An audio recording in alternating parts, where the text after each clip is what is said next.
Dans les titres de ce 13h, deuil dans le cercle des artistes musiciens béninois. Pierre Dassabouté, vedette de la musique et originaire de Nati Tengo, vient de tirer sa révérence. L'artiste est mort à l'âge de 76 ans. Des détails sont en suivre en début de cette édition. Et puis Damien Rondeillon, frère cadet de l'ex-directeur général de la police républicaine, Louis-Philippe Rondeillon, n'est plus libre de ses mouvements.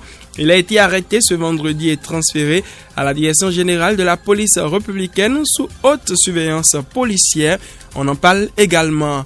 Cette interrogation, comment garantir une forte représentativité des femmes aux élections municipales de 2026 au Bénin? La question a été au cœur de la deuxième session de la commission thématique genre, affaires sociales et participation citoyenne de l'ANCB, l'Association nationale des communes du Bénin, session tenue les 12 et 13 novembre à Pouyogbé. À suivre des détails dans cette édition, à suivre bien d'autres informations, les nouvelles sportives, la page Afrique et dans les dernières minutes, la revue de presse hebdomadaire de la semaine qui s'achève. C'est la charpente de l'édition. Bienvenue à tous. Voici pour vous le journal. Radio Fraternité 96.5. Fraternité FM. Je t'ai donné ma confiance et mon amour, mais toi tu voulais passer ton temps. Ah, va-t'en donc. Le monde musical béninois est en deuil. Pierre Dassabouté, que vous écoutez en coussin, l'une des icônes de la musique au Bénin, vient de s'éteindre. Selon nos sources, l'artiste chanteur compositeur est décédé ce vendredi 15 novembre 2024 à Nati Tengo. Pour l'heure, nous n'avons aucune information sur les causes de son décès, mais il serait vraisemblablement mort des suites d'une maladie. Né dans les années 1948 à Poua, dans la commune de Nati Tengo, Pierre Dossia Dassabouté a marqué l'histoire de la musique béninoise à travers plusieurs morceaux, dont l'un des plus célèbres est titré Le Message. La rédaction reviendra avec beaucoup plus de détails sur l'homme et sa carrière musicale, avec des réactions d'autres acteurs du secteur musical. Paix à l'âme du défunt. On va poursuivre en attendant cette édition et par cette information que j'annonçais dans les titres. Élection municipale de 2026. L'Association nationale des communes du Bénin engagée pour une forte représentativité des femmes. Elle l'a fait savoir à l'occasion de la deuxième session de la commission thématique genre, affaires sociales et participation citoyenne de l'ANCB tenue le mardi 12 et mercredi 13 novembre dans la commune de Pouyogbé. La session a connu la participation des membres de la commission thématique genre, affaires sociales et participation citoyenne de l'ANCB, de plusieurs maires et des représentants des partis politiques. Pour Lucie Cessinou, maire de Kétou et présidente de la commission, l'objectif de cette session est d'amener les membres à se conformer aux tests pour les échéances prochaines. Extrait de ses propos. Actuellement, c'est le système partisan.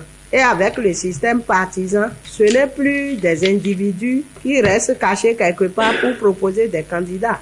Aujourd'hui, c'est les partis, à travers leur structure de base, qui désignent ceux qui sont méritants ou celles qui seront méritantes. Est-ce que vous militez réellement pour mobiliser des gens pour l'atteinte de l'objectif du parti? Est-ce que vous payez vos droits? Est-ce que vous contribuez à l'évolution du parti? Qu'est-ce que vous représentez pour le parti? C'est comme ça qu'on vous reconnaîtra. Donc, nous les femmes, nous oublions peut-être de prendre la mesure de ces choses-là. Et c'est le moment pour nous, que ce soit société civile, responsable du parti, de nous les rappeler chaque fois et d'amener les dirigeants des partis politiques à respecter ce qui est écrit dans les textes des partis. Le président de l'ANCB, Luc Setondi Atropo, a, dans sa prise de parole, salué l'engagement des femmes dans la promotion du leadership féminin au niveau local. Il a souhaité une mobilisation de tous dans cette lutte pour plus de femmes dans les différents conseils communaux. Dans ce sens, le maire de Cotonou a rappelé les différentes actions du gouvernement pour la promotion de la femme en politique. Luc Setondi Atropo. Il y a environ 5 ans, à la veille des élections communales et municipales de 2020, l'Association nationale des communes du Bénin a initié une campagne de plaidoyer en faveur du positionnement des femmes en pole position sur les listes électorales. L'objectif de cette initiative, qui avait pour cible les partis politiques, les femmes elles-mêmes et les électeurs, était d'améliorer le taux de représentativité des femmes dans les conseils communaux d'une part et au niveau des postes de décision au niveau local d'autre part. Même si à l'arrivée, les filles n'ont pas totalement tenu la promesse des fleurs, il y a lieu de constater que l'initiative a fortement contribué à faire bouger les lignes dans nos administrations locales. En effet, près de 5 ans après, nous avons plus de femmes aux postes de décision dans les administrations communales. L'un des facteurs ayant favorisé cette amélioration du leadership féminin au niveau local est l'option salutaire faite par le gouvernement du président Patrice Talon en réservant un quota de postes aux femmes lors de l'implémentation de la réforme structurelle du secteur de la décentralisation. Les échanges de cette deuxième session se sont déroulés autour du thème, je cite, démarche de promotion du leadership féminin à l'occasion des prochaines élections communales au Bénin, fin de citation. 2 jours durant, les participants, autant pour moi, ont ensemble partagé leur expérience et défini des stratégies pour une meilleure représentativité des femmes au sein des 77 conseils communaux du pays. Et le moment est bien choisi puisque cette rencontre intervient à la veille des élections générales de 2026. Selon Agathe Aladaye, elle est rapportrice de la commission et fait le point des travaux. Nous avons les élections générales en 2026 et la NCBC dit nous avons encore quelques mois devant nous. Qu'est-ce que nous pouvons faire? Alors pour ce faire, nous nous sommes entourés des acteurs étatiques, des partis politiques. Nous avons invité des partis politiques qui ont répondu présents au plus haut niveau même de la gestion de ces partis-là. Et nous avons écouté également les femmes élues locales qui sont en cours de mandature. Nous avons écouté des femmes qui ont été candidates aux élections passées, qui n'ont pas pu se faire élire. Et donc, il y a eu beaucoup de moments d'échange. Avec le ministère de la décentralisation, nous avons parcouru, revisité le cadre légal d'organisation des élections au Bénin. Et avec les partis politiques, c'était surtout pour voir le mécanisme interne de ces partis politiques-là pour la promotion du leadership féminin. En titre, je l'annonçais, Damien Rondeyon, frère cadet de l'ex-directeur général de la police républicaine, Louis-Philippe Rondeyon, n'est plus libre de ses mouvements. Lui aussi, fonctionnaire de la police en poste au commissariat d'Idigny à Ifani. Il a été arrêté ce vendredi, puis transféré à la direction générale de la police républicaine sous haute surveillance. Selon des témoins, il aurait été arrêté après avoir publié un message sur les réseaux sociaux appelant au calme et à la sérénité suite à l'arrestation de son frère aîné. Son téléphone aurait également été saisi. Ce nouvel épisode s'inscrit dans un contexte déjà tendu depuis l'arrestation de son frère aîné, Louis-Philippe Rondeyon. Nous y reviendrons en cas d'autres développements de cette actualité, puis cette interrogation.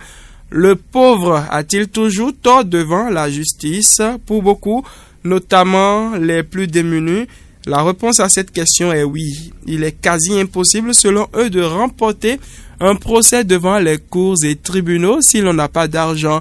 Une perception générale sur la justice béninoise que le juriste consultant Charles Djossou tient à relativiser.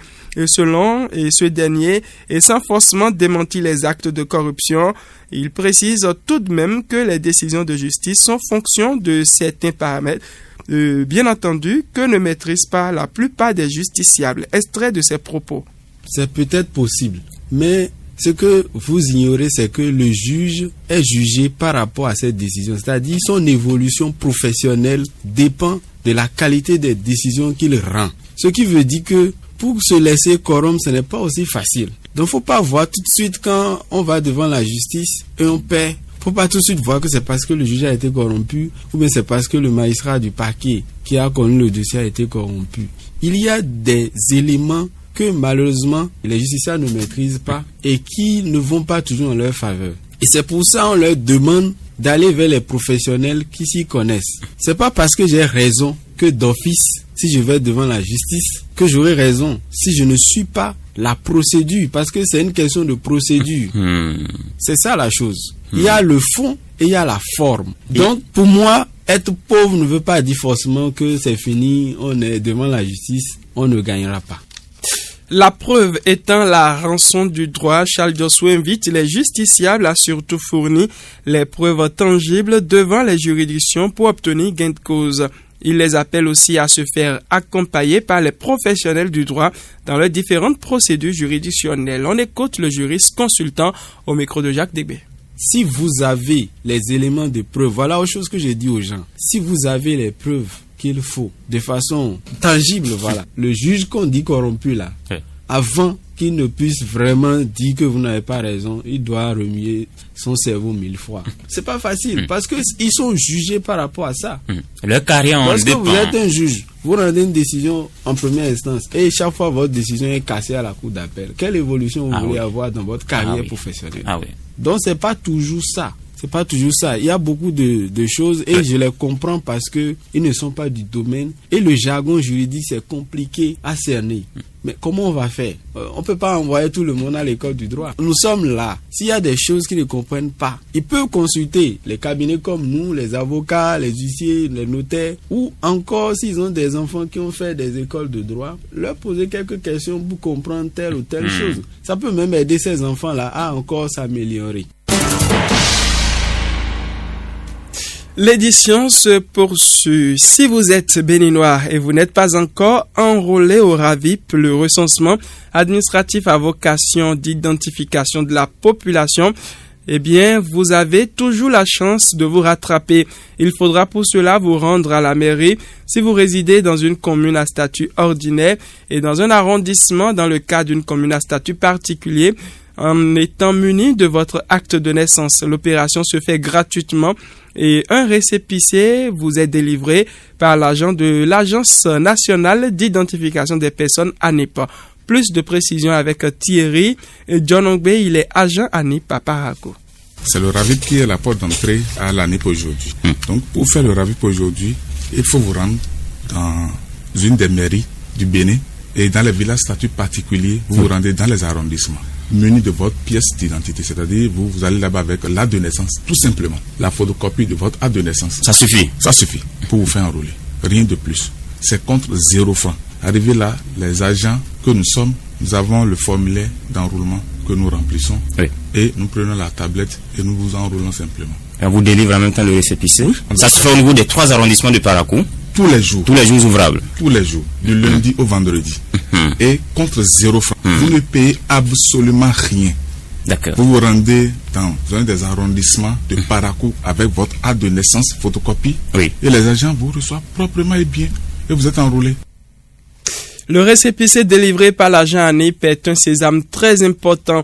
Il est opérationnel une semaine au plus après l'enrôlement au RAVIP et permet aux citoyens d'établir tous ces actes d'état civil tels que le certificat d'identification personnelle CIP, la carte biométrique ou l'acte de naissance sécurisé. Et pour les citoyens qui sont déjà dans la base de données du RAVIP, bien entendu, ils ont la possibilité de modifier la photo utilisée lors de leur enrôlement au RAVIP. L'agent de l'ANIP Thierry John Ongbe donne plus de détails. À tout le peuple béninois de tirer un coup de chapeau aux autorités parce que avant c'était pas facile. Mais aujourd'hui, si vous faites de RAVIP le lundi, déjà le vendredi, vous rentrez en possession de vos pièces. 4 jours, 5 jours à peine, hein? Avant, ça faisait des semaines, des mois. Des mois. Mais aujourd'hui, 4 jours. Si ça tarde, c'est une semaine. Pour éviter les va-et-vient, nous avons l'habitude de dire à nos usagers, après l'enrôlement RAVIP, de passer une semaine après pour rentrer en possession des pièces d'état civil voulues. Est-ce qu'on peut changer de la photo qu'on a sur le RAVIP? Est-ce que c'est possible? Bien sûr que oui. Comment ça se passe? Vous venez avec une photo d'identité, fond blanc. Une seule photo, simplement. Avec une pièce, la naissance sécurisée ou la carte CIP. Juste pour nous permettre d'avoir votre numéro RAVIP ou le numéro NPI afin de pouvoir envoyer à qui de droit pour le changement. Les jumeaux décédés à la naissance sont-ils véritablement morts? Eh bien, c'est une question qui mérite d'être posée aux dignitaires des cultes endogènes. D'après plusieurs constats réalisés à travers différentes villes du Bénin, on observe que certains parents de jumeaux décédés représentent leurs enfants sous forme de statuettes en bois. Est-ce la tradition africaine qui recommande une telle pratique? Pourquoi dit-on que les jumeaux ne meurent pas, mais qu'ils sont partis chercher du bois de chauffe dans les forêts? Akilas Tako s'est penché sur le sujet.